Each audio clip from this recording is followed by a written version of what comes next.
नमस्कार दोस्तों, आपका अपने YouTube चैनल SB ज्ञान रथ पर फिर से हार्दिक स्वागत है, अभिनंदन। दोस्तों, हम राजस्थान का कल्चर पढ़ रहे थे और राजस्थान के कल्चर में जो हमारा टॉपिक चल रहा था वो चल रहा था दोस्तों राजस्थान के लोक देवता। राजस्थान के लोक देवताओं में अपन ने 2 क्लास ले ली थी। आज की अपनी जो क्लास रहेगी वो तीसरी क्लास रहेगी। पहली जो क्लास थी उसमें अपन ने पढ़ा था पाबूजी महाराज को। सेकंड जो अपनी क्लास थी उसमें अपन ने पढ़ा था गोगा जी महाराज को। और आज जो अपना तीसरा लोक देवता रहेगा वो बहुत ही इंपॉर्टेंट रहने वाला है, बाबा रामदेव जी महाराज। रामदेव जी महाराज से बहुत अधिक क्वेश्चन बनते हैं, तो अपन करते हैं स्टार्ट बाबा रामदेव जी को। ठीक है दोस्तों, अपन किसको पढ़ेंगे आज? रामदेव जी तंवर। रामदेव जी तंवर को पढ़ेंगे। दोस्तों, तंवर अपन ने क्यों लगाया है? क्योंकि जो रामदेव जी महाराज थे वो तंवर वंशीय राजपूत परिवार से आते थे, इसीलिए अपन ने रामदेव जी के पीछे क्या शब्द लगाया है? तंवर। उसके बाद अपन जो कंटिन्यू पढ़ रहे थे कि प्रत्येक लोक देवता को जब अपन पढ़ रहे थे तो उसके बारे में जो सामान्य जानकारी पेपर में पूछी जाती है उसके बारे में बात करते हैं। कि सबसे पहले जन्म, कि रामदेव जी का जो जन्म हुआ था वो कहां हुआ था? तो रामदेव जी का जो जन्म हुआ था वो हुआ था उंडू कासमेर। उंडू कासमेर गांव पड़ता है सिव तहसील और जिला पड़ता है दोस्तों बाड़मेर। तो जो रामदेव जी का जो जन्म हुआ था वो हुआ था उंडू कासमेर, सिव तहसील, बाड़मेर। उसके बाद जो इनके पिता थे, रामदेव जी के जो पिता थे उनका नाम था अजमाल पंवार। और जो इनकी माता थी, जो रामदेव जी की माता थी उनका नाम था मेनादेव। रामदेव जी की माता का नाम क्या था? मेनादेव। उसके बाद जो रामदेव जी की पत्नी थी उनका नाम था नेतल देव। और कई कई बुकों में इनका नाम निहाल देव भी मिलता है। और जो नेतल देव थी वो अमरकोट से थी। अमरकोट पाकिस्तान से थी। सोढ़ा राजकुमारी थी नेतल देव। अपन ने पढ़ा था कि रामदेव जी की पत्नी का नाम क्या है? नेतल देव, वो भी अमरकोट पाकिस्तान से थी। और अपन ने एक लोक देवता पाबूजी महाराज को पढ़ा है, उनकी जो पत्नी थी उनकी वो भी कहां की थी? अमरकोट पाकिस्तान की। यानी आप अपन सिंपल से शब्दों में कह सकते हैं कि पाबूजी महाराज और रामदेव जी महाराज आपस में साधु थे। साधु का मतलब समझ रहे हो? सिंपल भाषा में साधु को अपन इस प्रकार से कह सकते हैं कि एक ही कंपनी के द्वारा लूटे गए 2 ग्राहक, उनको अपन क्या कह सकते हैं दोस्तों? साधु। तो रामदेव जी महाराज और पाबूजी महाराज आपस में क्या थे? साधु थे।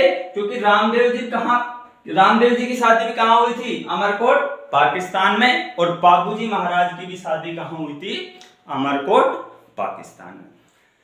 उसके बाद अपन बात करते हैं कि गुरु। रामदेव जी के गुरु का जो नाम था वो था दोस्तों बालीनाथ। यानी जो रामदेव जी ने कोचिंग ली थी, जहां पर रहकर तैयारी की थी, कोचिंग की थी, सिलेक्शन लिया था, वो किनके पास से लिया था? बालीनाथ जी के पास से। तो ये रामदेव जी महाराज के बारे में क्या हो गई? सामान्य जानकारी हो गई कि जन्म तो उनका कहां हुआ? उंडू कासमेर, सिव तहसील, बाड़मेर। उनके पिता का नाम था अजमाल पंवार, उनकी माता थी मैना दे, उनकी पत्नी थी नेतल दे या निहाल दे भी मिलता है कई बुकों में नाम, और उनके जो गुरु थे वो थे बालीनाथ। ये हो गई रामदेव जी के बारे में सामान्य जानकारी। अब अपन आगे चलते हैं और बात करते हैं कि रामदेव जी का जो प्रमुख मंदिर है, प्रमुख मंदिर, रामदेव जी का जो प्रमुख मंदिर है वो है दोस्तों रूणीचा में, रूणीचा रामदेवरा, इसको रामदेवरा भी बोलते हैं, और जो कहां पर है जैसलमेर में। रूणीचा जैसलमेर में, रूणीचा जैसलमेर में रामदेव जी का प्रमुख मंदिर है, जिसको क्या बोलते हैं दोस्तों, रामदेवरा। अब अपन बात करते हैं कि रूणीचा जैसलमेर में रामदेव जी का जो मेला भरता है, रामदेव जी का जो मेला भरता है कहां पर दोस्तों, रूणीचा रामदेवरा जैसलमेर में, वो किस तिथि को भरता है। तो दोस्तों रामदेव जी का जो मेला भरता है वो भरता है भाद्रपद शुक्ल द्वितीया से एकादशी तक, भाद्रपद शुक्ल द्वितीया से एकादशी तक। अब दोस्तों ये चीज इसमें देखो कि भाद्रपद जो शुक्ल द्वितीया है, भाद्रपद शुक्ल द्वितीया को रामदेव जी का क्या हुआ था दोस्तों, जन्म हुआ था, जिसको बाबेरी दूज के नाम से भी जानते हैं। भाद्रपद शुक्ल द्वितीया को क्या अपन किस नाम से जानते हैं, बाबेरी दूज। कई बार क्वेश्चन सीधा आता है कि बाबेरी दूज किस दिन होती है, भाद्रपद शुक्ल द्वितीया को, और भाद्रपद शुक्ल द्वितीया को ही क्या होता है, बाबा रामदेव जी का क्या होता है, जन्म होता है। ठीक है, और भाद्रपद शुक्ल एकादशी, भाद्रपद शुक्ल एकादशी के दिन रामदेव जी ने रूणीचा में, भाद्रपद शुक्ल एकादशी के दिन रूणीचा जैसलमेर में रामदेव जी ने जीवित समाधि ली थी। समाधि ली थी कहां पर, रूणीचा जैसलमेर में, कब, भाद्रपद शुक्ल एकादशी के दिन। और इसी कारण जो रामदेव जी का मेला भरता है वो कब से कब भरता है, भाद्रपद शुक्ल द्वितीया से एकादशी तक। आधी बात समझ में कि भाद्रपद शुक्ल द्वितीया को तो रामदेव जी का क्या है, जन्म हुआ था, इसलिए इसको क्या बोलते हैं, बाबेरी दूज। उसके बाद भाद्रपद शुक्ल एकादशी को रामदेव जी ने राम सरोवर तालाब के समीप, कहा, कई बार पूछते हैं किस तालाब के समीप, राम सरोवर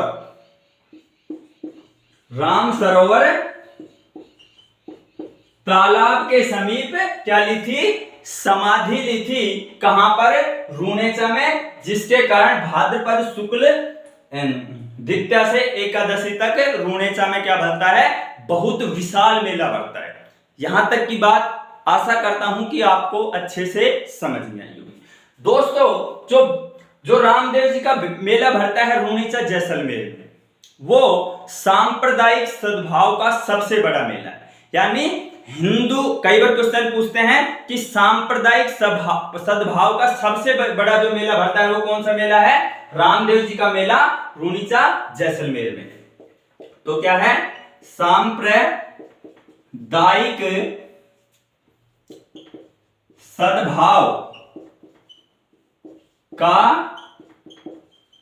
सबसे बड़ा मेला है कौन सा, रामदेव जी का मेला। क्योंकि इस मेले में हिंदू व मुस्लिम बहुत बड़ी संख्या में आते हैं, और इसको जो रामदेव जी का मेला है उसको मारवाड़ का कुंभ भी बोलते हैं। मारवाड़ का कुंभ, इस मेले को मारवाड़ का क्या बोलते हैं दोस्तों, कुंभ भी बोलते हैं।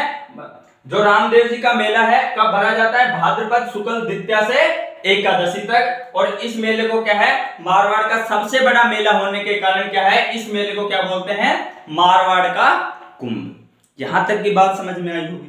तो दोस्तों आपने एक चीज और पढ़ी होगी कि जो रामदेव जी महाराज थे उन्होंने कामड़िया पंथ की स्थापना की थी। कामड़िया पंथ की स्थापना किसने की थी? रामदेव जी महाराज ने। और इस मेले के अवसर पर जो इस मेले का सबसे अच्छा मनभिराम दृश्य होता है वो कामड़िया जाति की महिलाओं के द्वारा यहाँ पर तेहरा ताली नृत्य किया जाता है। किस? रामदेव जी के मेले में। तो रामदेव जी के मेले में कामड़िया जो जाति की महिलाएं हैं, कामड़िया जाति की जो महिलाएं हैं उनके द्वारा कौन सा नृत्य किया जाता है? तेहरा ताली नृत्य किया जाता है। दोस्तों इसको तेहरा ताली नृत्य इसलिए बोलते हैं क्योंकि ये नृत्य है इसके द्वारा जो बजाने का होता है उस पर क्या है, शरीर पर तेहरा बांधे जाते हैं। जो झुर्झुने से होते हैं वो क्या है, तेहरा बांधे जाते हैं। 9 पैर की जांग पर बांधे जाते हैं, 2 कहोनिया पर और 2 हाथ में लेकर बजाए जाते हैं। किसमें? कामड़िया पंथ की महिलाओं के द्वारा, जो यहाँ का क्या है सबसे नैनाभिराम दृश्य है, तेहरा ताली नृत्य। दोस्तों आशा करता हूं कि यहां तक की चीजें आपको अच्छे से समझ में आई होंगी। एक चीज और है दोस्तों कि चलो वो अपन आगे चल के बात करते हैं। अब अपन बात करते हैं, ये तो बात हो गई रामदेव जी का जो प्रमुख मंदिर है। इसके अलावा अब अपन बात करते हैं कि रामदेव जी के जो अन्य मंदिर कहां कहां पर है। अब बात करते हैं दोस्तों अपन अन्य मंदिर।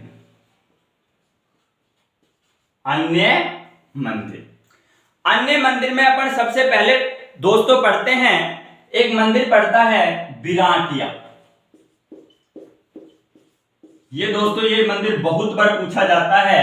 बिराटिया जो मंदिर है वो पड़ता है ब्यावर में। ब्यावर अजमेर में पड़ता है बिराटिया मंदिर। उसके बाद जो मंदिर पड़ता है सुरता खेड़ा। एक मंदिर रामदेव जी का कहां पड़ता है? सुरता खेड़ा। और जो कहां पड़ता है दोस्तों? चित्तौड़ में। सुरता खेड़ा जो मंदिर पड़ता है दोस्तों वो कहां पड़ता है? चित्तौड़ में। उसके बाद अगला जो मंदिर है वो पड़ता है दोस्तों मसूरिया की पहाड़ी। मसूरिया की पहाड़ी एक मंदिर पड़ता है दोस्तों रामदेव जी का मसूरिया की पहाड़ी जोधपुर में। मसूरिया की पहाड़ी जोधपुर में भी रामदेव जी का क्या पड़ता है? मंदिर पड़ता है। और दोस्तों कई बार क्वेश्चन पूछा जाता है कि रामदेव जी के गुरु कौन थे? बालीनाथ जी। और बालीनाथ जी का जो मंदिर है वो भी कहां पड़ता है? मसूरिया की पहाड़ी जोधपुर में। रामदेव जी का मंदिर भी है मसूरिया की पहाड़ी जोधपुर में और बालीनाथ जी का मंदिर भी है। किसका भी है? बालीनाथ जी का भी है ना। उसके बाद जो छोटा रामदेवरा है, छोटा रामदेवरा दोस्तों पड़ता है कहां पर? गुजरात में। गुजरात में। तो मेन जो मंदिर था वो तो कहां था रामदेव जी का? रूणीचा जैसलमेर में। इसके अलावा इन मंदिरों को भी क्या है पूछा जाता है। कौन कौन सा होगा? एक तो होगा बिराटिया ब्यावर अजमेर में पड़ता है, सुरता खेड़ा चित्तौड़ में पड़ता है, मसूरिया की पहाड़ी जोधपुर में पड़ता है और छोटा रामदेवरा कहां पड़ता है? गुजरात में पड़ता है। और एक जो मंदिर है रामदेव जी का वो पड़ता है अलवर में। ये रामदेव जी के अन्य मंदिर हो गए। ठीक है दोस्तों, अब अपन आगे की बात करते हैं। आगे की बात में अपन बात करते हैं जहां से क्वेश्चन निश्चित तौर पर बनते हैं और बहुत ही एग्जामों में क्वेश्चन आए हुए हैं। तो आगे की बात अपन थोड़ा और ध्यान से पढ़ते हैं। अब बात करते हैं दोस्तों कि रामदेव जी का जो मंदिर है, अपन ने पढ़ लिए जितने भी मंदिर थे, रामदेव जी के मंदिर में पगलियों की पूजा होती है। पगलियों यानी कि जब भी कोई व्यक्ति समाधि लेता, समाधि का मतलब ये हो गया कि जब व्यक्ति को लगता है कि मैं इस संसार की मोह माया से बिल्कुल दूर हो चुका हूं, तो वो क्या करता है कि गड्ढा खुदवाकर वहां पर क्या हो जाता है, उस गड्ढे में बैठ जाता है और ऊपर से क्या डलवा लेता है, मिट्टी। इसी प्रथा को क्या बोलते हैं, समाधि। जब व्यक्ति अंतिम समय में जहां पर खड़ा होता है समाधि लेने के लिए, तो वहां पर उसके क्या है, पद चिन्ह क्या हो जाते हैं, छप जाते हैं। उस जगह क्या है, उसके पद चिन्ह क्या हो जाते हैं, छप जाते हैं। तो उन्हीं को क्या बोलते हैं, राजस्थानी भाषा में पगले। तो रामदेव जी के मंदिर में क्या है, पगलियों की पूजा होती है। मंदिर में किसकी पूजा होती है, पगले, पगलियों की पूजा होती है ना, पगलियों की पूजा होती है, यानी पैर के निशान,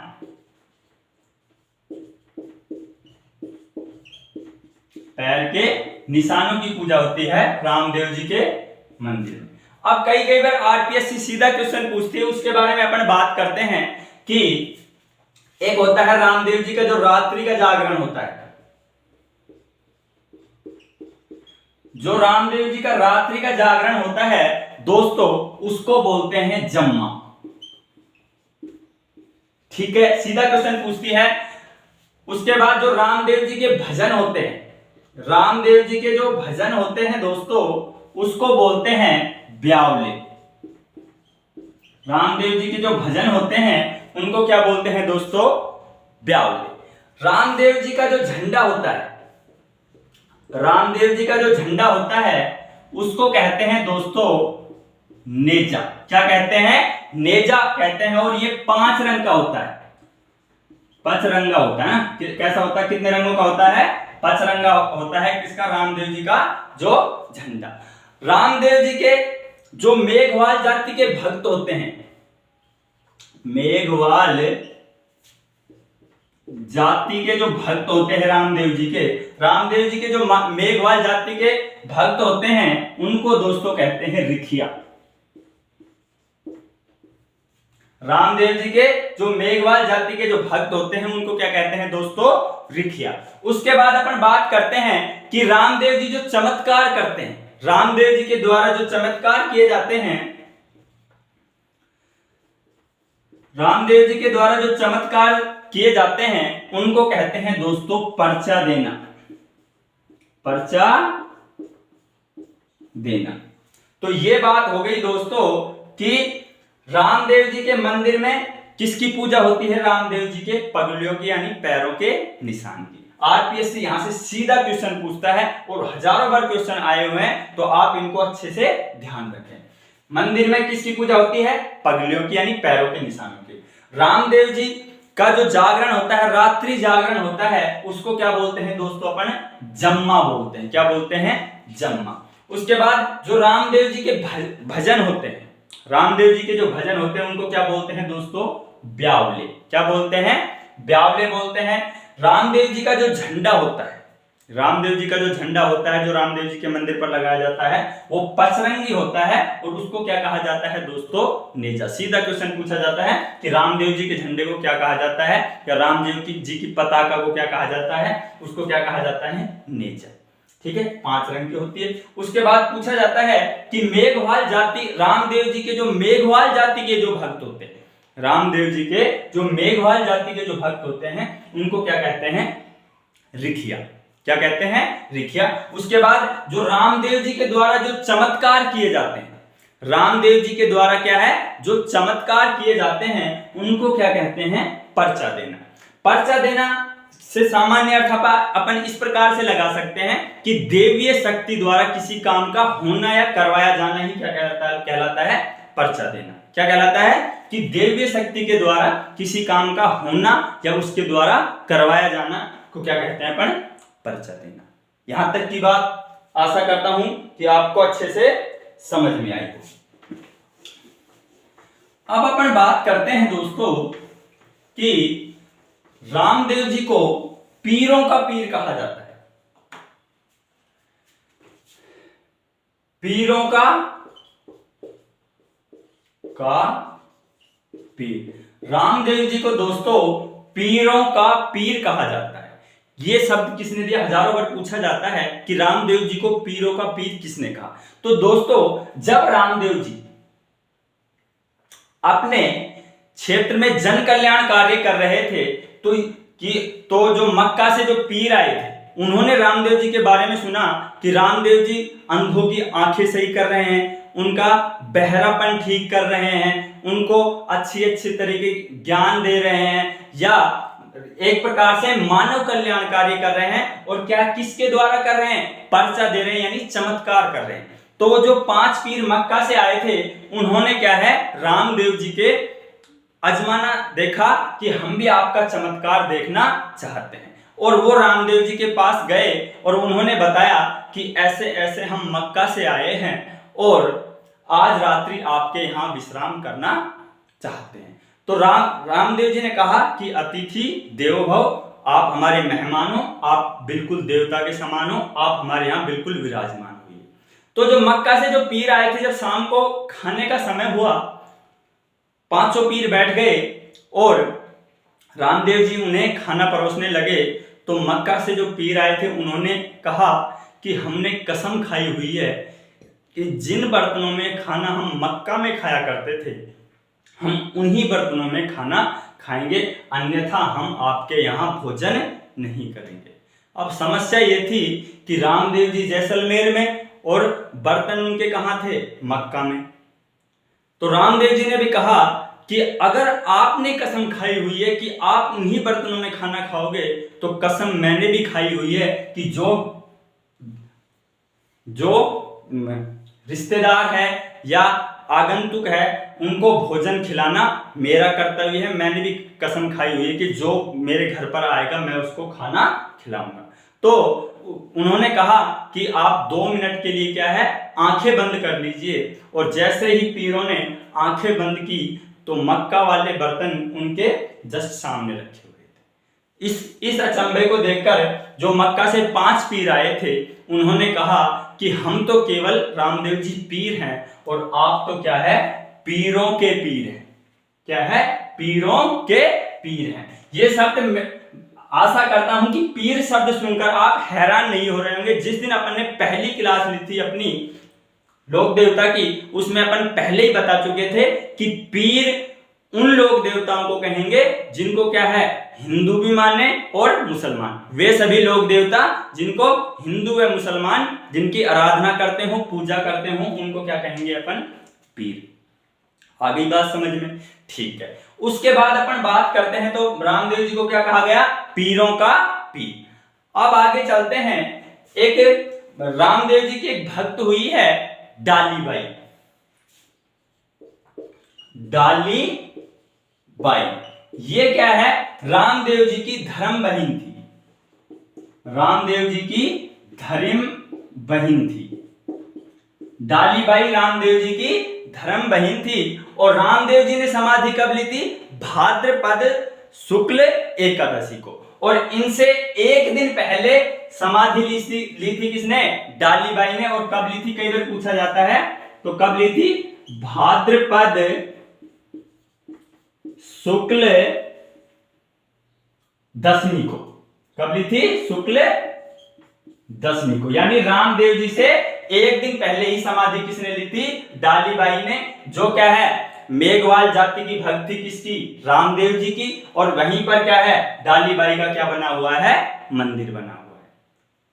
ठीक है, ये बात हो गई डालीबाई की। उसके बाद अपन बात करते हैं कि जो रामदेव जी थे वो एकमात्र लोक देवता थे जो पढ़े लिखे थे। रामदेव जी थे वो एकमात्र लोक देवता थे जो पढ़े लिखे थे। और उन्होंने एक बुक लिखी थी 24 वाणियां। 24 वाणियां। तो दोस्तों 1000 बार क्वेश्चन पूछा हुआ है कि 24 वाणियां किसकी बुक है, तो किसकी है, रामदेव जी की। या ऐसे भी पूछ लिया जाता है कि रामदेव जी द्वारा लिखी गई पुस्तक कौन सी थी, तो वो कौन सी थी, 24 वाणियां। रामदेव जी एकमात्र पढ़े लिखे लोक देवता थे, यानी पढ़े हुए थे, इसीलिए उन्होंने बुक कौन सी लिख दी, 24 वाणियां। उसके बाद अपन बात करते हैं कि रामदेव जी ने छुआछूत व जाति प्रथा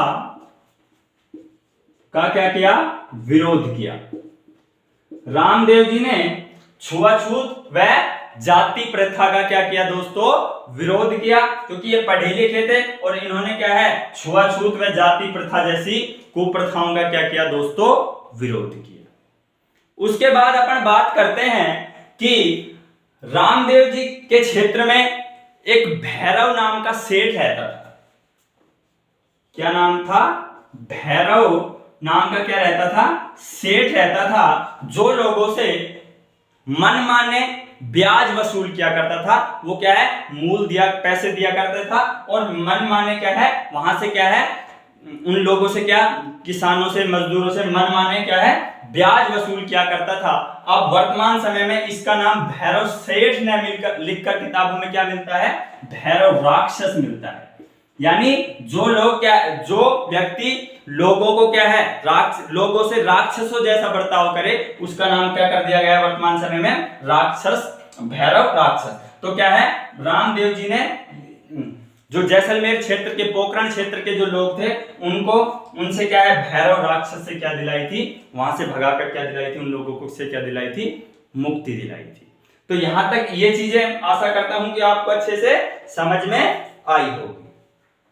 अब अपन बात करते हैं कि जो रामदेव जी के भक्त होते हैं दोस्तों, रामदेव जी के जो भक्त होते हैं वो सोने व चांदी की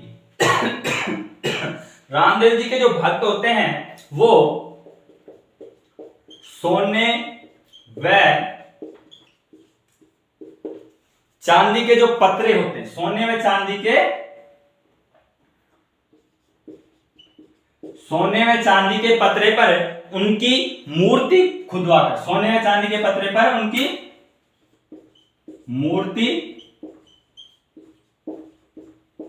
मूर्ति खुदवाकर गले में पहनते हैं। यानी रामदेव जी के जो भक्त होते हैं उनको क्या है, वो क्या करते हैं, सोने व चांदी के पत्रे पर रामदेव जी की मूर्ति खुदवाते हैं और उसको क्या पहनते हैं, गले में पहनते हैं, और उसको क्या कहा जाता है, फूल। उस पत्रे को क्या कहा जाता है दोस्तों, फूल कहा जाता है। क्या कहा जाता है दोस्तों, उस पत्रे को फूल कहा जाता है। बहुत बार पूछा जाता है कि रामदेव जी के भक्तों के द्वारा जो सोने व चांदी के पत्रे पर उनकी मूर्ति खुदवाकर जो गले में पहनी जाती है, उसको क्या कहा जाता है दोस्तों, फूल कहा जाता है। ठीक है, अब अपन बात करते हैं कि दोस्तों जो रामदेव जी की फड़ है, रामदेव जी की जो फड़ है वो मुख्यतः जैसलमेर व बीकानेर, जैसलमेर व बीकानेर क्षेत्र में पढ़ी जाती है। और किस वाद्य यंत्र पर पढ़ी जाती है, रावण हत्था, रावण हत्था वाद्य यंत्र पर पढ़ी जाती है। किसकी, रामदेव जी की फड़। अपन ने रावण हत्था वाद्य यंत्र एक लोक देवता की फड़ में और पढ़ने का काम किया था कि जो बाबूजी महाराज थे उनकी जो फड़ का वाचन भी है वो भी किस वाद्य यंत्र पर हो रहा था, रावण हत्था वाद्य यंत्र पर। और रामदेव जी की फड़ का वाचन भी क्या हो रहा है, रावण हत्था वाद्य यंत्र पर। आप सोच रहे होगी कि फड़ क्या होती है। फड़ मैंने पहले ही बता चुका हूं कि किसी भी लोक देवता की जो जीवन की मुख्य घटनाएं, किसी भी लोक देवता की जीवन की जो मुख्य घटनाएं हैं उनको क्या है, एक कपड़े के टुकड़े पर क्या है, अंकित किया जाता है और भोपे उनको पढ़ कर सुनाते हैं। जैसे आप एक फड़ एक मात्रा आप ऐसे भी समझ सकते हैं कि आप जैसे आपके जीवन की जो मेन घटनाएं कि जो आपने कांड किए हैं, ठीक है, जब आपने सिलेक्शन लिया है, आपने कांड किया है, आपने जन्म लिया है, आपने कौन से महान काम किए हैं, तो उनको क्या है एक प्रकार से कपड़े पर लिखवाकर आप भी बांध सकते हो, तो वो आपकी क्या हो जाएगी, फड़ हो जाएगी। आशा करता हूं कि ये चीज आपको समझ में आई होगी कि रामदेव जी की जो फड़ है वो जैसलमेर में बीकानेर क्षेत्र में बांची जाती है। और किस वाद्य यंत्र पर बांची जाती है, रावण हत्था वाद्य यंत्र पर बांची जाती है। उसके बाद अपन बात करते हैं, ये क्वेश्चन भी बहुत पूछा जाता है कि रामदेव जी के ब्यावले, रामदेव जी के रामदेव जी के ब्यावले किसने लिखे थे? तो ये लिखे थे पूनम चंद ने। ये दोस्तों ये क्वेश्चन भी बहुत बार पूछा जाता है कि रामदेव जी के ब्यावले किसने लिखे थे? तो किसने लिखे थे? पूनम चंद ने। तो आशा करता हूं दोस्तों अपन ने रामदेव जी को बहुत अच्छे तरीके से पढ़ा है, और आप इस वीडियो को एक बार वापस से देखना, अपने अच्छे से नोट्स बनाना, और आशा किसी भी एग्जाम में इस वीडियो से बाहर क्वेश्चन नहीं जाएगा। आप अच्छे से तैयारी करें। अगला जो अपना वीडियो रहेगा अगले लोक देवता पर बनाएंगे, है ना। और आप कंटिन्यू पढ़ें, और वीडियो अगर आपको अच्छा लगे तो इसे लाइक करें, और हमारे यूट्यूब चैनल SB ज्ञानदत्त को सब्सक्राइब करें। मिलते हैं अगली वीडियो में, तब तक के लिए जय हिंद, जय भारत।